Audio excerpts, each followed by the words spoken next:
Sir, ಈಗ ದಾವಣಗೆರೆಯಲ್ಲಿ ಉಪಚುನಾವಣೆ ನಡೀತಾ ಇದೆ 2026. ಅಂದ್ರೆ ಶಾಮನೂರು ಶಿವಶಂಕರಪ್ಪನವರ ನಿಧಾನದ ತೆರವಾದ ಉಪಚುನಾವಣೆ ಆರಂಭವಾಗಿದೆ. ಸೊ ನಿಮ್ಮ ಒಂದು ಪಕ್ಷದ ಪ್ರಚಾರ, ನಿಮ್ಮ ಒಂದು ಗ್ಯಾರಂಟಿ ಸ್ಕೀಮ್ ಬಗ್ಗೆ ಏನ್ ಹೇಳ್ತೀರಾ?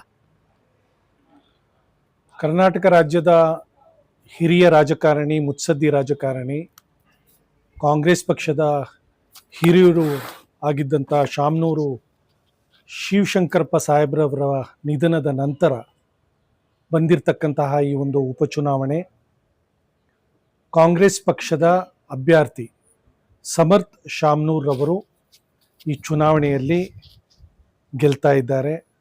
ಬಹಳ ಹೆಚ್ಚಿನ ಅಂತರಗಳ ಮತದಿಂದ ಕಾಂಗ್ರೆಸ್ ಪಕ್ಷದ ಅಭ್ಯರ್ಥಿಲಿ ಗೆಲ್ತಾರೆ. ಇದಕ್ಕೆ ಕಾರಣ ಕರ್ನಾಟಕದಲ್ಲಿ ಇರ್ತಕ್ಕಂತಹ 5 ಗ್ಯಾರಂಟಿಗಳ ಬಡವರ ಪರ ಇರ್ತಕ್ಕಂತಹ, ಮಹಿಳೆಯರ ಪರ ಇರ್ತಕ್ಕಂತಹ, ಯುವಕರ ಪರ ಇರ್ತಕ್ಕಂತಹ, ಅಲ್ಪಸಂಖ್ಯಾತರು, ದಲಿತರು, ಹಿಂದುಳಿದ ವರ್ಗಗಳು, ಎಲ್ಲ ವರ್ಗದ ಬಡವರ ಈ ಒಂದು ಸರ್ಕಾರ, ಈ 5 ಗ್ಯಾರಂಟಿಗಳು ಇವತ್ತು ಈ ಚುನಾವಣೆಯನ್ನು ದಾವಣಗೆರೆ ದಕ್ಷಿಣದಲ್ಲಿ ನಮ್ಮ ಅಭ್ಯರ್ಥಿಗೆ ಗೆಲುವನ್ನು ಕೊಡ್ತದೆ ಎಂಬಂತಹ ನನಗೆ ಸಂಪೂರ್ಣ ನಂಬಿಕೆ ಮತ್ತು ವಿಶ್ವಾಸ ಇದೆ. ಒಂದಷ್ಟು ಕುಟುಂಬಗಳಿಗೆ ಗ್ಯಾರಂಟಿ ಅನುಕೂಲವಾಗಿದೆಯಾ? ಒಂದಷ್ಟು ಕುಟುಂಬ ಅಲ್ಲ, ಅಂಕಿಅಂಶ ಇವತ್ತು ನಮ್ಮ ಕೇವಲ ರಾಜ್ಯ ಸರ್ಕಾರದ ಅಂಕಿಅಂಶ ಅಲ್ಲ, ಕೇಂದ್ರ ಸರ್ಕಾರ ಮತ್ತು ಹಲವಾರು ಅಂತಾರಾಷ್ಟ್ರೀಯ ಸಂಸ್ಥೆಗಳು ನಡೆಸಿರ್ತಕ್ಕಂತಹ ಸರ್ವೆಗಳು ಇವತ್ತು ಏನು ಹೇಳ್ತಾ ಇದೆ ಅಂತ ಹೇಳಿದ್ರೆ, ಕರ್ನಾಟಕ ರಾಜ್ಯದಲ್ಲಿ ನಮ್ಮ ಈ 5 ಗ್ಯಾರಂಟಿಗಳು 98% ಇವತ್ತು ಇಂಪ್ಲಿಮೆಂಟೇಷನ್ ಆಗಿದೆ. ಬಹಳ ಸಮರ್ಪಕವಾಗಿ, ಪ್ರಾಮಾಣಿಕವಾಗಿ ಈ 5 ಗ್ಯಾರಂಟಿ ಕಾರ್ಯಕ್ರಮಗಳನ್ನು ಕರ್ನಾಟಕದಲ್ಲಿ ನಾವು ಕೊಡುವಲ್ಲಿ, ಕರ್ನಾಟಕದ ಜನತೆಗೆ ಕೊಡುವಲ್ಲಿ ನಾವು ಯಶಸ್ವಿಯಾಗಿದ್ದೇವೆ. ಇದು 98%. ಬಿಜೆಪಿ ಪಕ್ಷದವರು ಹೇಳ್ತಾರೆ, ಸೊ ಗ್ಯಾರಂಟಿ ಹೆಸರಲ್ಲಿ ಅವ್ರು ಓಟ್ ಕೇಳ್ತಾರ, ಓಟ್ ಕೊಡ್ತಾರ, ಜನ ಕೊಟ್ಟೇ ಕೊಡ್ತಾರೆ. ಈಗ ನೋಡಿ, ನಾನು ಇಲ್ಲಿ 10 ದಿನದಿಂದ ವಾಸವಾಗಿದ್ದೇನೆ. ಈ ನಮ್ಮ ಪಕ್ಷದ ಈ ಒಂದು ಪ್ರಚಾರ ಕಾರ್ಯಕ್ರಮಗಳಲ್ಲಿ ಭಾಗವಹಿಸ್ತಾ ಇದ್ದೀನಿ, ಹಲವಾರು ಸಭೆಗಳಲ್ಲಿ ಭಾಗವಹಿಸ್ತಾ ಇದ್ದೀನಿ, ನಿಮ್ಮಂಥ ಪತ್ರಕರ್ತರೊಡನೆ ಸಂವಾದ ಮಾಡ್ತಾ ಇದ್ದೀನಿ.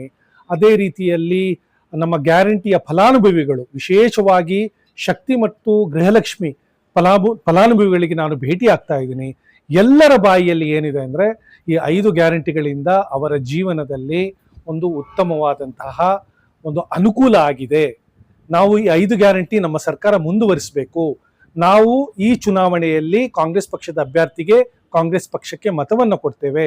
ನೀವು ಏನು 5 ಗ್ಯಾರಂಟಿ ನಮಗೆ ಕೊಟ್ಟಿದ್ದೀರಾ, ಈ 5 ಗ್ಯಾರಂಟಿಗಳು ಇವತ್ತು ನಮಗೆ ಯಾವ ರೀತಿ ಅನುಕೂಲ ಆಗಿದೆ, ಇದರ ಒಂದು ಲಾಭ ಇವತ್ತು ಕಾಂಗ್ರೆಸ್ ಪಕ್ಷಕ್ಕೆ ಸಿಗ್ತದೆ ಎಂಬಂತಹ ನನಗೆ ಸಂಪೂರ್ಣ ವಿಶ್ವಾಸ ಇದೆ.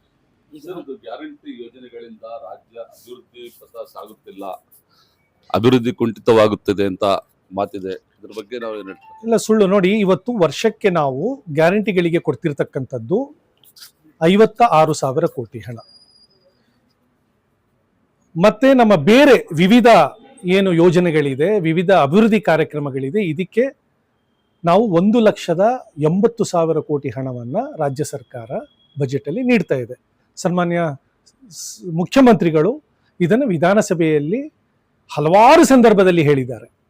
ಈಗ ಗ್ಯಾರಂಟಿಗಳಿಗೆ ಬಂದರೆ ಇದೇನಾಗಿದೆ, ಕೆಲವರು ಈ BJPಯವರು ನಾವು ಅಧಿಕಾರಕ್ಕೆ ಬಂದು ನಮ್ಮ ಗ್ಯಾರಂಟಿಗಳನ್ನು ಯಾವಾಗ ನಾವು ಕೊಡಕ್ಕೆ ಪ್ರಾರಂಭಿಸಿದೋ ಅಲ್ಲಿಂದ ಮೊಸರಲ್ಲಿ ಕಲ್ಲನ್ನು ಹುಡ್ತಕ್ಕಂಥ ಕೆಲಸವನ್ನು ಅವ್ರು ಮಾಡ್ತಿದ್ದಾರೆ. ಅವ್ರಿಗೆ ಇದು ಡೈಜೆಸ್ಟ್ ಆಗ್ತಾ ಇಲ್ಲ, ಜೀರ್ಣ ಆಗ್ತಾ ಇಲ್ಲ ನಮ್ಮ 5 ಗ್ಯಾರಂಟಿಗಳು. ಯಾಕೆ 5 ಗ್ಯಾರಂಟಿಗಳು ಕೊಟ್ಟ ನಂತರ ಇವತ್ತು ಕರ್ನಾಟಕದಲ್ಲಿರ್ತಕ್ಕಂತಹ ನನ್ನ ಪ್ರಕಾರ 100ಕ್ಕೆ 100% ಮಹಿಳೆಯರು ಇವತ್ತು ಈ ಗ್ಯಾರಂಟಿಗಳನ್ನ ಒಪ್ಕೊಂಡಿದ್ದಾರೆ, ಈ ಗ್ಯಾರಂಟಿಗಳ ಅನುಕೂಲ ಆಗಿದೆ ಅಂತ ಹೇಳ್ತಿದ್ದಾರೆ. ಇವತ್ತು ಕಾಂಗ್ರೆಸ್ ಪಕ್ಷದ ಸರ್ಕಾರಕ್ಕೆ ಬೆಂಬಲವನ್ನ ಕೊಡ್ತಿದ್ದಾರೆ. ಆ ಕಾರಣಕ್ಕೆ ನಮ್ಮ ವಿರೋಧ ಪಕ್ಷದವರು ಇಂತಹ ವಿಚಾರಗಳನ್ನ ಹೇಳ್ತಿದ್ದಾರೆ.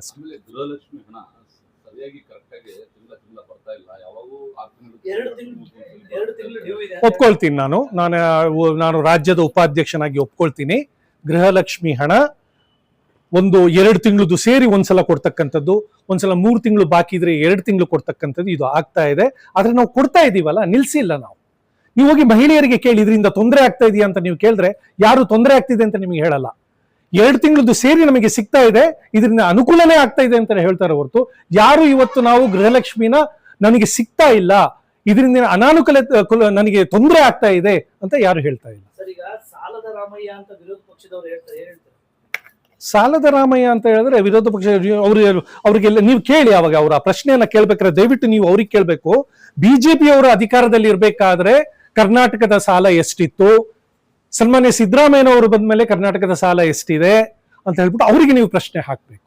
ಸರ್, ದಾವಣಗೆರೆ ದಕ್ಷಿಣ ಕ್ಷೇತ್ರ, ನಾನು ಸುಮಾರು ಜನ ಮಹಿಳೆಯರಿಗೆ ಅಲ್ಲಿ ಮಾತನಾಡಿಸಿದೆ. ಒಂದು ಹೆರಿಗೆ ಆಸ್ಪತ್ರೆ ಇಲ್ಲ, ಸ್ತ್ರೀ ರೋಗ ತಜ್ಞರು ಇಲ್ಲ, ನಾವು ದಾವಣಗೆರೆ ನಾರ್ತಿಗೆ ಹೋಗ್ಬೇಕು, ಅಲ್ಲಿ ಪ್ರೈವೇಟ್ ಹಾಸ್ಪಿಟಲ್ ಹೆಚ್ಚು, ಸುಮಾರು ಹಣ ಖರ್ಚಾಗುತ್ತೆ. ಒಂದು ಸೆಕೆಂಡು, ಅಲ್ಲಿ ಅನ್ಎಂಪ್ಲಾಯ್ಮೆಂಟ್ ತುಂಬಾ ಜಾಸ್ತಿ ಇದೆ ಸರ್. ಓಕೆ, ಸೊ ಅದ್ರ ಬಗ್ಗೆ ಕಾಂಗ್ರೆಸ್ ಪಕ್ಷದ ಪ್ರಮಾಣ ಏನ್ ಪ್ರಾಮಿಸ್ ಮಾಡ್ತಿದ್ದೀರಾ ನೀವು ಅಂತ? ನಾನು ಇವತ್ತು ದಾವಣಗೆರೆಗೆ ಆಲ್ಮೋಸ್ಟ್ ಇಲ್ಲಿದ ಈ ನಿಮ್ಮ ಹೈವೇಲಿ ಹಾದು ಹೋಗ್ತಿದ್ದೆ ಬೇರೆ ನಗರಗಳಿಗೆ ಹೋಗ್ಬೇಕಾದ್ರೆ. ನಗರದ ಒಳಗೆ ಬಂದು ಇಷ್ಟು ದಿನ ನಾನು ಕಾಲ ಕಳೆದಿದ್ದು ಐ ಥಿಂಕ್ ಆಫ್ಟರ್ 9 years, 9 ವರ್ಷ ಆದ್ಮೇಲೆ ನನಗೆ ಎಷ್ಟು ಸಂತೋಷ ಆಗ್ತಾ ಇದೆ ಅಂದ್ರೆ ಇವತ್ತು ದಾವಣಗೆರೆನ ನೋಡ್ಬೇಕಾದ್ರೆ ಇಲ್ಲಿ ಅಭಿವೃದ್ಧಿ, ಬ್ಯಾಂಗ್ಳೂರ್ ನಗರ ಯಾವ ರೀತಿ ಅಭಿವೃದ್ಧಿ ಆಗ್ತಾ ಇದೆ ಆ ರೀತಿಯಲ್ಲಿ ದಾವಣಗೆರೆ ಆಗ್ತಿದೆ. ರಸ್ತೆಗಳಾಗಿರ್ಬೋದು, ಇಲ್ಲಿ ಇರ್ತಕ್ಕಂತಹ ಹಲವಾರು ಶಿಕ್ಷಣ ಸಂಸ್ಥೆಗಳಾಗಿರ್ಬೋದು ಅಥವಾ ಆಸ್ಪತ್ರೆಗಳಾಗಿರ್ಬೋದು. ಓಕೆ, ಒಪ್ಕೊಳ್ತೀನಿ, ಇದು ಪ್ರೈವೇಟ್ ಇನ್ಸ್ಟಿಟ್ಯೂಷನ್ ಇರ್ಬೋದು, ಪ್ರೈವೇಟ್ ಹಾಸ್ಪಿಟಲ್ಗಳಾಗಿರ್ಬೋದು, ಸರ್ಕಾರದಿಂದನೂ ಆಗ್ತಿರ್ಬೋದು, ಇನ್ನು ಮುಂದಕ್ಕೆ ಅದರ ಅವಶ್ಯಕತೆ ಇರ್ಬೋದು, ನಾವು ಒಪ್ಕೊಳ್ತೀನಿ. ಆದ್ರೆ ಬೇರೆ ಜಿಲ್ಲೆಗಳಿಗೆ, ಬೇರೆ ಉಪನಗರಗಳಿಗೆ ನಾವು ಕಂಪೇರ್ ಮಾಡಿದ್ರೆ ನನಗಂತೂ ದಾವಣಗೆರೆ ಜಿಲ್ಲೆ ಬಹಳ ಒಂದು ಉತ್ತಮ ರೀತಿಯಲ್ಲಿ ಅಭಿವೃದ್ಧಿ ಆಗಿದೆ. ಅದರಲ್ಲೂ ದಾವಣಗೆರೆ ನಗರ ಒಂದು ಉತ್ತಮ ರೀತಿಯಲ್ಲಿ ಅಭಿವೃದ್ಧಿ ಆಗಿದೆ ಅಂತ ಹೇಳ್ಬಿಟ್ಟು ನನಗೆ ಕಾಣ್ತಾ ಇದೆ ನನ್ನ ಕಣ್ಣಿಂದ. ನೀವು ಹೇಳಿರ್ತಕ್ಕಂತಹ ಉದ್ಯೋಗ ಸಮಸ್ಯೆ ಬಗ್ಗೆ ಹೇಳ್ತಾದ್ರೆ ಪುನಃ ನಿಮಗೆ ನಾನು ಅಂಕಿಅಂಶನ ಕೊಡಲಿಕ್ಕೆ ಇಷ್ಟಪಡ್ತೀನಿ. ಕರ್ನಾಟಕದಲ್ಲಿ ಸಿದ್ದರಾಮಯ್ಯ ಸಾಹೇಬರು ಮತ್ತು DK ಸಾಹೇಬರು ನೇತೃತ್ವದ ಕಾಂಗ್ರೆಸ್ ಪಕ್ಷ ಅಧಿಕಾರಕ್ಕೆ ಬಂದ ಸಂದರ್ಭದಲ್ಲಿ ಕರ್ನಾಟಕ ರಾಜ್ಯದಲ್ಲಿ ನಿರುದ್ಯೋಗ ಸಮಸ್ಯೆ 4.3% ಇತ್ತು. ಇವತ್ತು 2.5-3 ವರ್ಷದ ನಂತರ ಕರ್ನಾಟಕದಲ್ಲಿರ್ತಕ್ಕಂತಹ ನಿರುದ್ಯೋಗ ಸಮಸ್ಯೆ 4.3ರಿಂದ 2.25ಕ್ಕೆ ಇಳಿಕೆ ಆಗಿದೆ. ಇದು ಕೇಂದ್ರ ಸರ್ಕಾರ ಕೊಡ್ತಿರ್ತಕ್ಕಂತಹ ಅಂಕಿಅಂಶಗಳು. ಇಡೀ ದೇಶದಲ್ಲಿ ಯಾವುದೇ ರಾಜ್ಯದಲ್ಲಿ ಈ ರೀತಿ ನಿರುದ್ಯೋಗ ಸಮಸ್ಯೆ ನಿವಾರಣೆ ಆಗಿರ್ತಕ್ಕಂತಹ ಒಂದು ಉದಾಹರಣೆ ಇಲ್ಲ. ಸರ್, ಅಲ್ಪಸಂಖ್ಯಾತರ ಮನವೊಲಿಸುವಲ್ಲಿ ಕಾಂಗ್ರೆಸ್ ಪಕ್ಷ ಯಶಸ್ವಿ ಆಗಿದೆ ಅಂತ ಅನ್ಸ್ತಾ ಇದೆಯಾ ನಿಮ್ಗೆ? ಹೌದು, ಆಗಿದೆ, ನಾವು ಒಪ್ಕೊಳ್ತೀನಿ. ನೋಡಿ, ಚುನಾವಣೆ ಸಂದರ್ಭದಲ್ಲಿ ಯಾವುದೇ ವರ್ಗದವರು, ಯಾವುದೇ ಸಮುದಾಯದವರು, ಯಾರೇ ಅಭ್ಯರ್ಥಿಗಳು ಒಂದು ಪಕ್ಷದಿಂದ ಟಿಕೆಟ್ ಅನ್ನ ನಿರೀಕ್ಷೆ ಮಾಡ್ತಕ್ಕಂಥದ್ದು ಸಹಜ, ಅದರಲ್ಲಿ ತಪ್ಪೂ ಇಲ್ಲ. ಹಾಗೆ ಹಲವಾರು ನಮ್ಮ ಮುಸ್ಲಿಂ ಮುಖಂಡರು ಬೆಂಗಳೂರಲ್ಲಿ ಆಗಿರ್ಬೋದು, ಇಲ್ಲಿ ಆಗಿರ್ಬೋದು, ಮುಸ್ಲಿಂ ಸಮುದಾಯಕ್ಕೆ ಈ ಒಂದು ಟಿಕೆಟ್ ಅನ್ನು ಕೊಡಬೇಕು ಅಂತ ನಾವು ಬೇಡಿಕೆಯನ್ನ ಇಟ್ಟಿದ್ದು ನಿಜ. ಆದರೆ ಕಾಂಗ್ರೆಸ್ ಪಕ್ಷದ ಸಂಪ್ರದಾಯದಂತೆ ಇಲ್ಲಿ ಒಂದು ವಿಚಾರವನ್ನ ನಾವು ಅರ್ಥ ಮಾಡ್ಕೊಳ್ಬೇಕು. ಶಾಮನೂರು ಶಿವಶಂಕರಪ್ಪ ಸಾಹೇಬರಿಗೆ 5 ವರ್ಷದ ಕಾಲಕ್ಕೆ ಜನರು ಇವತ್ತು ಇಲ್ಲಿ ಮ್ಯಾಂಡೇಟ್ ಅನ್ನ ಕೊಟ್ಟಿದ್ರು. ಅಕಾಲಿಕ ನಿಧನದಿಂದ ಇವತ್ತು ಅವರ ಮೊಮ್ಮಗ ಇಲ್ಲಿ ಸ್ಪರ್ಧೆಯನ್ನ ಮಾಡ್ತಾ ಇದ್ದಾರೆ. ಇದು ನಮ್ಮ ಸಂಪ್ರದಾಯ. ಇವತ್ತು ಬೇಟಿಯವರ ನಿಧನದ ನಂತರ ಅವರ ಮಗನಿಗೆ ನಾವು ಇವತ್ತು ಬಾಗಲಕೋಟೆಯಲ್ಲಿ ಟಿಕೆಟ್ ಅನ್ನು ಕೊಟ್ಟಿದ್ದೇವೆ. ಅದೇ ರೀತಿಯಲ್ಲಿ ದಾವಣಗೆರೆಯಲ್ಲಿ ನಾವು ನಮ್ಮ ಸಂಪ್ರದಾಯದಂತೆ ಅವರ ಮೊಮ್ಮಗನಿಗೆ ನಾವು ಟಿಕೆಟ್ ಅನ್ನ ಕೊಟ್ಟಿದ್ದೇವೆ. ಒಂದು ಸಲ ಟಿಕೆಟ್ ಅನ್ನ ಕೊಟ್ಟ ನಂತರ ನಮ್ಮ ಪಕ್ಷದಲ್ಲಿ ಇರ್ತಕ್ಕಂತಹ ಎಲ್ಲಾ ಕಾರ್ಯಕರ್ತರು, ನಾಯಕರು ನಮ್ಮ ಹೈಕಮಾಂಡ್ ತೀರ್ಮಾನದಂತೆ ನಾವು ಕೆಲಸ ಮಾಡ್ತಕ್ಕಂಥದ್ದು ಇದು ನಮ್ಮ ಪಕ್ಷದ ಪದ್ಧತಿ ಮತ್ತು ಇದು ನಮ್ಮ ಪಕ್ಷದ ಒಂದು ಶಿಸ್ತು. ಆದ ಕಾರಣ ನಮ್ಮ ಪಕ್ಷದ ಎಲ್ಲಾ ನಾಯಕರು, ಇವತ್ತು ಮುಸ್ಲಿಂ ನಾಯಕರು ಎಲ್ಲರೂ ಇವತ್ತು ದಾವಣಗೆರೆಯಲ್ಲಿ ಇದ್ದಾರೆ. ರಾಜ್ಯದ ಎಲ್ಲ ಮಂತ್ರಿಗಳು ಬಂದಿದ್ದಾರೆ. ವಿಶೇಷವಾಗಿ ನಾನು ಹೇಳೋದಾದ್ರೆ ಸಲೀಂ ಅಹಮದ್ ರವರು, ರಿಜ್ವಾನ್ ಅವರು, ಇವರು 10-15 ದಿನದಿಂದ ಇಲ್ಲಿ ಠಿಕಾಣೆಯನ್ನ ಹೂಡಿ ಇವತ್ತು ಪ್ರಚಾರವನ್ನ ಮಾಡ್ತಿದ್ದಾರೆ. ಅದೇ ರೀತಿ ಡಾಕ್ಟರ್ ನಾಸೀರ್ ಹುಸೇನ್ ರವರು, ತನ್ವೀರ್ ಸೇಠ್ ರವರು, NA ಹ್ಯಾರಿಸ್ ರವರು, ನಿನ್ನೆ ಜಮೀರ್ ಅಹಮದ್ ಸಾಹೇಬರು ಇವತ್ತು ಇಲ್ಲಿಗೆ ಬಂದಿದ್ದಾರೆ. ಸೊ ಇದು ಚುನಾವಣೆಯ ಪ್ರಚಾರ ಪ್ರಾರಂಭವಾಗಿದೆ. ಇವತ್ತು ಮುಸ್ಲಿಂ ಸಮುದಾಯ ಕಾಂಗ್ರೆಸ್ ಪಕ್ಷದೊಡನೆ ಇದೆ.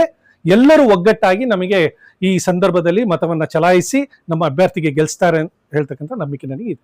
ಸರ್, ಚುನಾವಣೆಗೆ ಇನ್ನೇನು 2 ದಿನ ಬಾಕಿ ಇದೆ. ಮಹಿಳಾ ವೋಟರ್ಸ್ ಕೂಡ ತುಂಬಾ ಜನ ಇದ್ದಾರೆ. ಸೊ ವೋಟರ್ಸ್ಗೆ ನಿಮ್ಮ ಮೆಸೇಜ್ ಏನು? ನಾನು ವಿಶೇಷವಾಗಿ ದಾವಣಗೆರೆ ದಕ್ಷಿಣ ವಿಧಾನಸಭಾ ಕ್ಷೇತ್ರದ ಮಹಿಳಾ ನಮ್ಮ ಮತದಾರರಲ್ಲಿ ವಿನಂತಿಸ್ಕೊಳ್ತೀನಿ. ಕರ್ನಾಟಕದಲ್ಲಿ ಸಂವಿಧಾನದ ಆಶಯದಂತೆ ನಡೀತಿರ್ತಕ್ಕಂತಹ ಅಂಬೇಡ್ಕರ್ ರವರು ಮತ್ತು ಮಹಾತ್ಮ ಗಾಂಧಿಯವರ ಚಿಂತನೆಯ ಮತ್ತು ಅವರ ಯೋಚನೆಯ ಗುರಿಯನ್ನ ಇಟ್ಕೊಂಡು ಇವತ್ತು ಕರ್ನಾಟಕದಲ್ಲಿರ್ತಕ್ಕಂತಹ ಸರ್ಕಾರ ಮಹಿಳೆಯರಿಗೆ ವಿಶೇಷವಾಗಿ ಕರ್ನಾಟಕದಲ್ಲಿ ಶಕ್ತಿಯನ್ನು ಕೊಡ್ತಕ್ಕಂಥ ಕೆಲಸವನ್ನ ಮಾಡ್ತಾ ಇದ್ದೀವಿ. ಮಹಿಳಾ ಸಬಲೀಕರಣ ಆಗಬೇಕು, ಮಹಿಳೆಯರು ಸ್ವತಂತ್ರರಾಗಬೇಕು, ಮಹಿಳೆಯರ ಉದ್ಯಮಶೀಲತೆ ಹೆಚ್ಚಾಗಬೇಕು, ಯುವತಿಯರು ಹೆಚ್ಚಿನ ಪ್ರಮಾಣದಲ್ಲಿ ಉನ್ನತ ವ್ಯಾಸಂಗಗಳನ್ನ ಮಾಡಬೇಕು, ಯುವತಿಯರಿಗೆ ಹೆಚ್ಚು ಉದ್ಯೋಗ ಅವಕಾಶಗಳು ಸಿಗಬೇಕು. ಎಲ್ಲಾ ವಿಚಾರಗಳನ್ನ ಇಟ್ಕೊಂಡು ನಾವು ಇವತ್ತು ಗೃಹಲಕ್ಷ್ಮಿ ಮತ್ತು ಶಕ್ತಿ ಈ ಯೋಜನೆಗಳನ್ನ ನಾವು ಮಹಿಳೆಯರಿಗೆ ವಿಶೇಷವಾಗಿ ನೀಡಿದ್ದೇವೆ. ಮಹಿಳೆಯರು ದಯವಿಟ್ಟು ಹೆಚ್ಚಿನ ಸಂಖ್ಯೆಯಲ್ಲಿ ನಮ್ಮ ಪಕ್ಷಕ್ಕೆ ತಾವು ಬೆಂಬಲವನ್ನ ಕೊಡಬೇಕು. ಈ 5 ಗ್ಯಾರಂಟಿಗಳು ನಾವು ರಾಜ್ಯದಲ್ಲಿ ಮುಂದುವರಿಸ್ತೀವಿ, ಯಾವುದೇ ಕಾರಣದಿಂದ ಈ 5 ಗ್ಯಾರಂಟಿಗಳು ನಿಲ್ಲಲ್ಲ ಅಂತ ಹೇಳುತ್ತಾ ನಾನು ವಿಶೇಷವಾಗಿ ಮಹಿಳೆಯರಲ್ಲಿ ವಿನಂತಿಸ್ಕೊಳ್ತೀನಿ, ದಯವಿಟ್ಟು ತಾವು ಕಾಂಗ್ರೆಸ್ ಪಕ್ಷದ ಅಭ್ಯರ್ಥಿಗೆ ಸಮರ್ಥ್ ಶಾಮ್ನೂರ್ ಅವರಿಗೆ ಮತವನ್ನ ಚಲಾಯಿಸಬೇಕು ಅಂತ ವಿನಂತಿಸ್ಕೊಳ್ತೀನಿ.